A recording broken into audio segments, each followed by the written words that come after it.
guess it's time now to review headlines on today's newspapers. And doing the honors will be Steve Ayorinde. Thank you, GDX. Thank you. And we'll start with this day on Sunday, where the lead story says, as APC unites behind Tinubu, PDP struggles with Wike. Fintiri-led reconciliatory team meets Rivers Governor's camp tomorrow. Imoke, Waziri, Jegede among ex-VP's team. Duke, Mimiko, former AGF Adoke, Ghana, lead Wike's camp. Ayu must go. Agitation persists. Oh, gosh. Well, I mean, interesting story there is still the Atiku Wike, face-off. Good to see that the two teams will be meeting tomorrow to see how they can, have a lasting reconciliation. But then will the demands from the Wike camp be acceptable, just like we discussed yesterday at the film? Will it be acceptable to the Atiku camp? And then will Atiku camp proceed with the thinking that we can win with or without Wike? And we had an analysis yesterday, Genix, saying that if you do not have Lagos and if you do not have the BKKK states, the Borno, Kano, Kaduna, Katsina, Kebbi, which are all APC states at the moment, if you now lose Rivers, it's game over. There's no way you can be president except something changes. So if you're saying that with or without Wike we can win, maybe you need to reanalyze. You have to reanalyze. Especially from what this lead story is saying, that APC seems to be uniting behind Tinubu. Yes.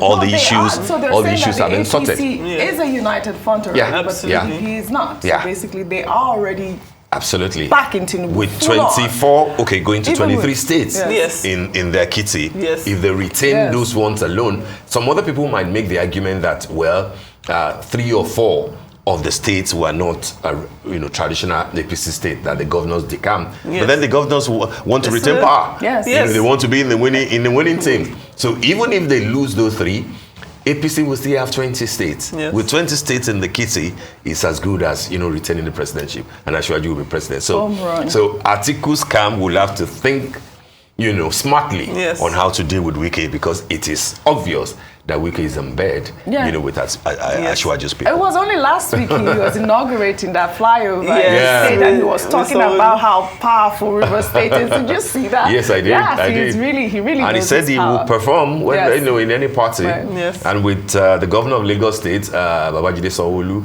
and then the Speaker of the House of Representatives, Femi Gbajabiamila, saying the things that they said, in Port Harcourt, it shows. I mean, Gbajabiamila didn't even, minds the word, and he says he ought to be where he should be. Right. Talking about Wike and APC. Well, it will be interesting. Wike is being wooed. And months is being wooed. So we'll see what happens. On top of the lead story, 8 states owe workers for at least 6 months, says report. I saw that report yesterday and I shook my head. What are those 8 states? Yes, we have to read them out. Yes. Taraba. Governors? The states. The governor of Taraba State. Who's the governor of Taraba? Continue. But let's just have the states first. Taraba, Nasarawa, Edo, Ebonyi, Ondo, Plateau, Imo, and Abia State. Can you imagine that? Ondo, I don't understand. I mean, Ondo is supposed to be like an oil-producing, state. The only oil producing, Lagos to has oil. What's going on there? Imo is there. Edo is in the kitty. Darius Dixon Ishaku. Plateau, that's Adama. Taraba, exactly. Nasarawa, Edo, Ebonyi, Ondo, Plateau, Imo. And this report says not just about owing workers' salaries, it's also about owing retirees.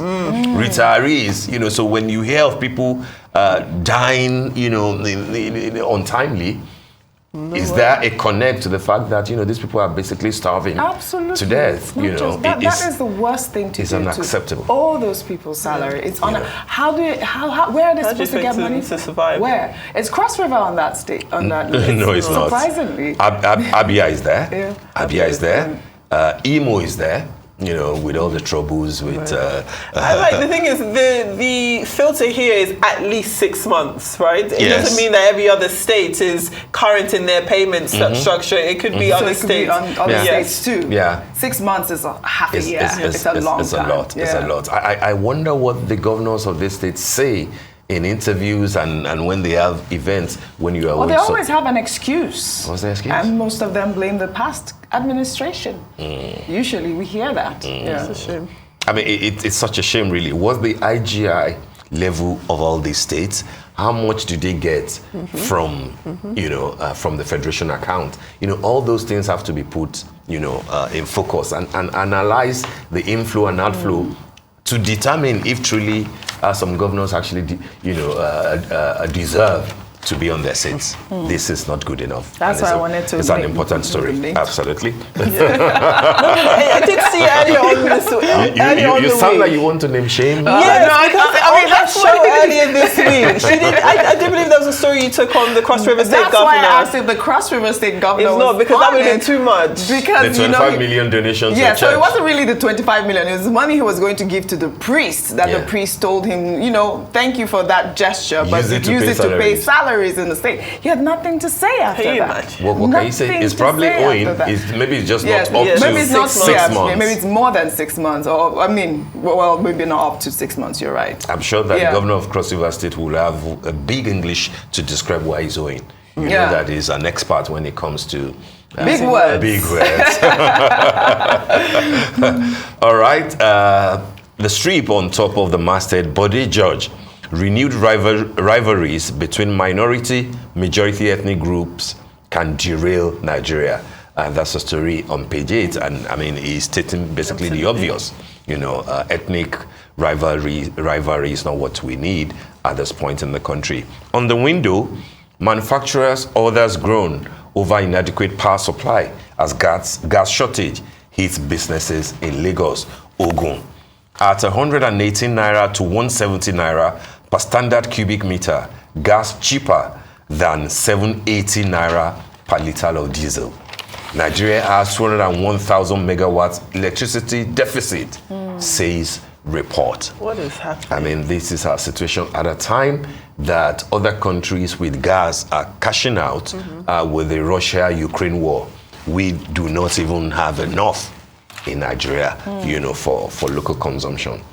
Somebody needs to be making explanations to Nigerians, or how come we're the only oil producer, only gas, producer that is not making a kill from the Russia-Ukraine war. What's going on? Despite the opportunities. Last but not the least, 2023, Atiku, Tinubu, Obi, others to pay 10 million naira each for campaign posters in Anambra.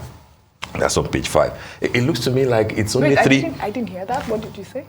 2023 Atiku, Tinubu, Obi, others to pay 10 million each for campaign posters in Anambra. I think there's a law with open advertising, in Anambra that you have to, like a levy that you have to pay for. So,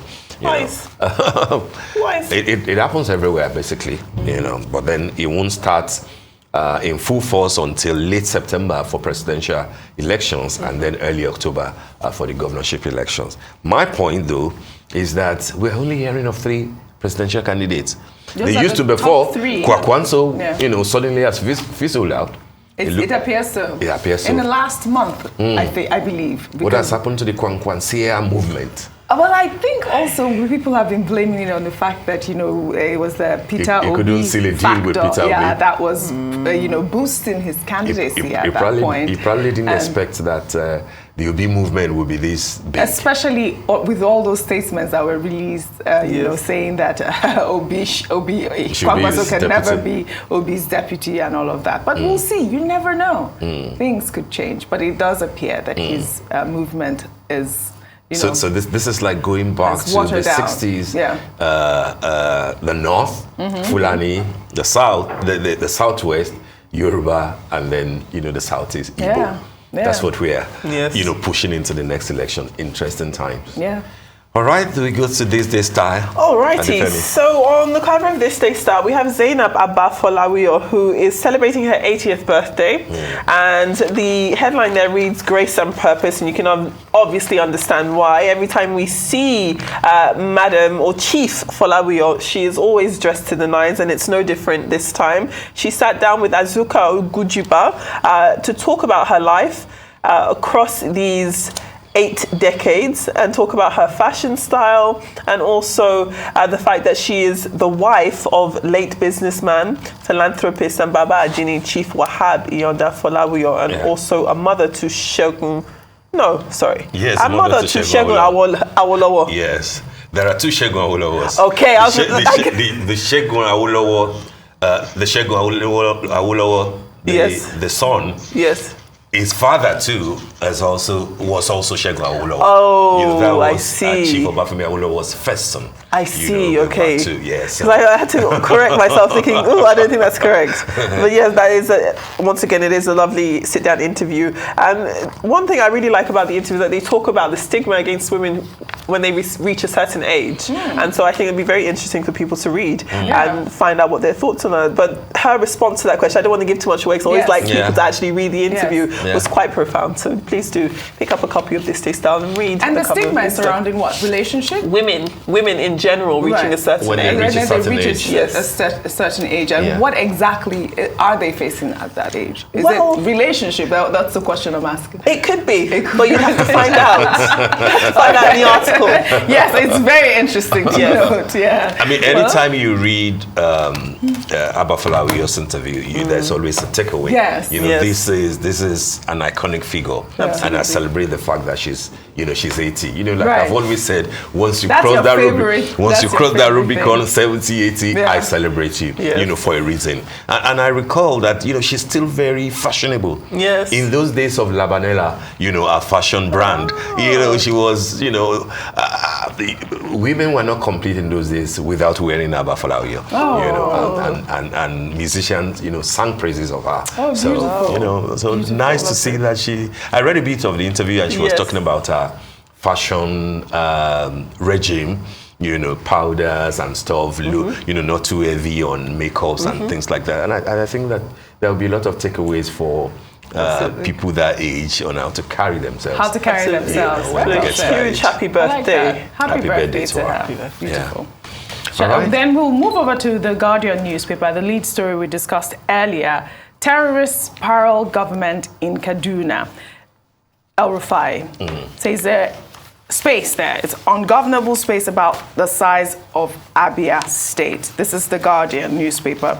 The writers there, the Southern Kaduna People's Union is saying that the El-Rufai's outburst is belated. They established authority since 2019.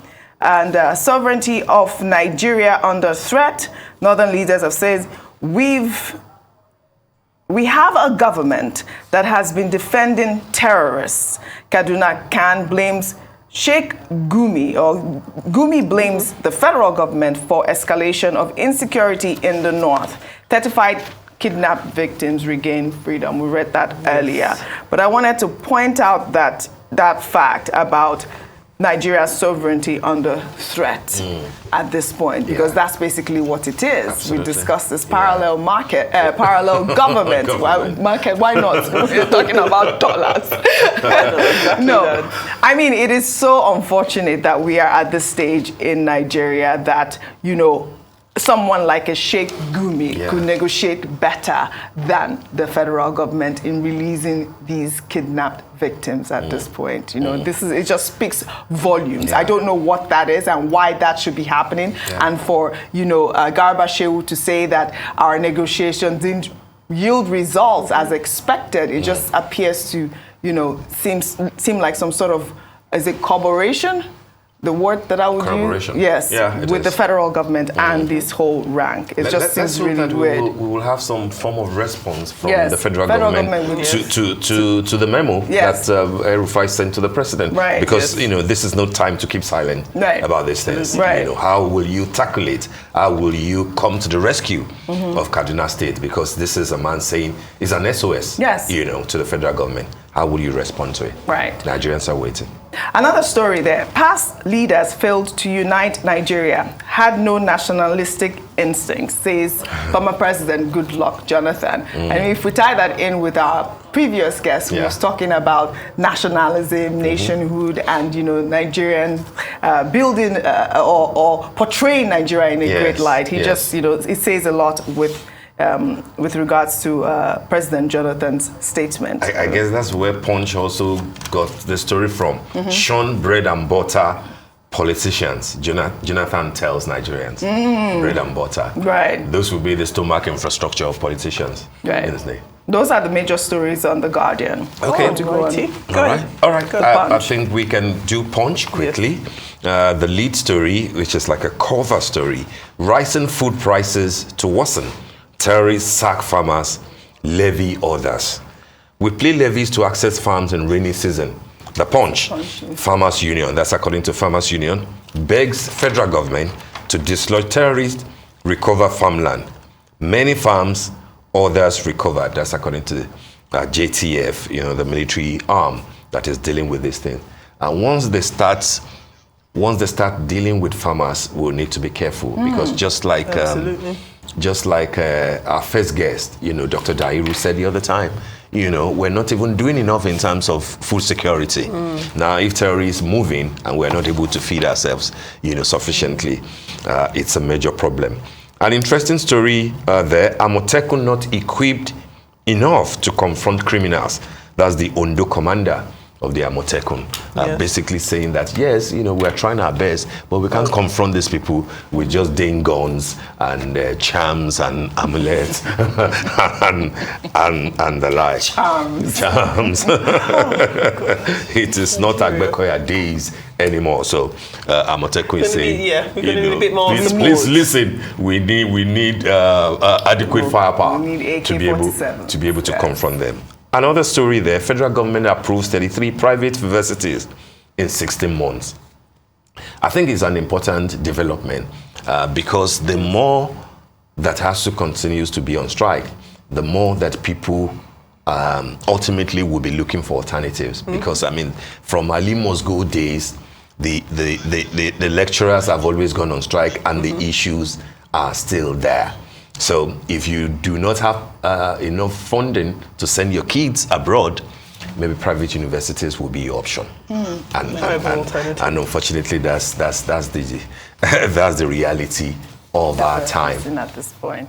Well, Jinx, it looks like we have to go now, but we can't leave without wishing Adefemi safe trip because we're losing her temporarily to Harvard. Yes. That's a Neiman fellow, sitting down there. One of the best media fellowships in the world. Congrats, Adefemi. A huge congratulations. I was going to sing the Yoruba for She's a Jolly Good Fellow. I think the Yoruba. First of all, thank you guys very much. I'll miss you both very, very much. I'll miss you all so much. I think the song you're looking for is Congratulations, Oremo.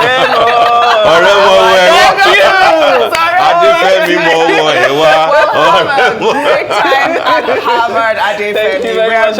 Enjoy the period. Enjoy Boston. Miss you. Lovely city. All right, and that brings us to the end of the morning show today. Thank you for watching and do stay safe. I'm Steve Ayoride. And I'm Adefemi Akintanya. And I'm Ojiokwe. From our entire team here in Lagos, Nigeria, enjoy the rest of your morning and, of course, the rest of your day. Goodbye.